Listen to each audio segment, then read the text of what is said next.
Task force police వారికి వచ్చిన రాబడిన సమాచారం మేరకు దువ్వాడ పోలీసు ఎస్హెచ్ఓ అయిన మల్లేశ్వరరావు టాస్క్ ఫోర్స్ పోలీసులు వెళ్ళి మంగళంపాలెంలో ఒక సమాచారం వస్తే అక్కడికి వెళ్ళడం జరిగింది. ఎంతో ఒక ఇద్దరు ఈ గంజాయి ప్యాకెట్స్తో వస్తుంటే పట్టుకోవడం జరిగింది. వాళ్ళతో పాటు ఇంకొక వ్యక్తి కూడా దూరంలో ఉన్నాడు, ఆయన కూడా క్యాచ్ చేయడం జరిగింది. చూస్తే 20 గంజాయి ప్యాకెట్లు అంటే 40 కేజీలు గంజాయి దొరికింది. వాళ్ళు ప్రశ్నిస్తే వాళ్ళ పేర్లు పూడి శ్రీనివాస్, ఈయన గురంద్రపాలెం నర్సీపట్నం, అలాగే గుమ్మడి ఉపేంద్ర, ఈయన రత్నంపేట నర్సీపట్నం రూరల్ మండలం, అలాగే సరిపల్లి రామకృష్ణ, ఈయనది కశింకోట మండలం. వీళ్ళ ముగ్గురిని అదుపులో తీసుకొని వాళ్ళ దగ్గర ఉన్న 40 కేజీలు గంజాయి స్వాధీనం చేసుకొని ఒక పల్సర్ బైకు, 2 ఆండ్రాయిడ్ ఫోన్స్ కూడా సీజ్ చేయడం జరిగింది.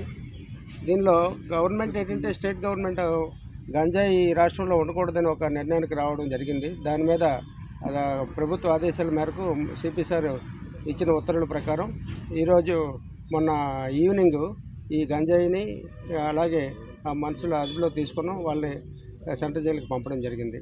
అయితే ఈ గంజాయి సేవించడం కానీ అలాగే అమ్మడం కానీ కొనడం కానీ ఎవరైనా సమాచారం ఇస్తే వారి పేర్లు వాళ్ళని గోప్యంగా ఉంచుతాం, అలాగే వారికి తగిన బహుమతి కూడా ఇస్తాం. ఎవరైనా సమాచారం చెప్పాల్సిందిగా మేము అప్పీల్ చేస్తున్నాం. ఇప్పుడు దీనిలో భాగంగా మన సౌత్ సబ్ డివిజన్లో చెక్ పోస్టులు పెట్టడం జరిగింది.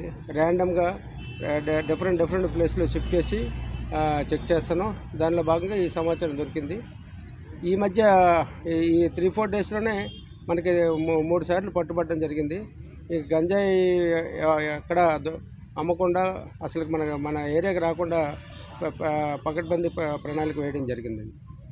Thank you sir. Duvvada railway స్టేషన్లో ఎక్కువ దువ్వాడ రైల్వే స్టేషన్లో జరగడానికి కారణం ఏంటంటే పాడేరు నుండి షార్ట్ వే మనకి ఎలాగా పాడేరు నుండి చోడవరం నుండి సబ్బవరం నుండి ఇలా దువ్వాడ షార్ట్ వే ఉంది. ఆ రూట్లో వీళ్ళు వస్తున్నారు.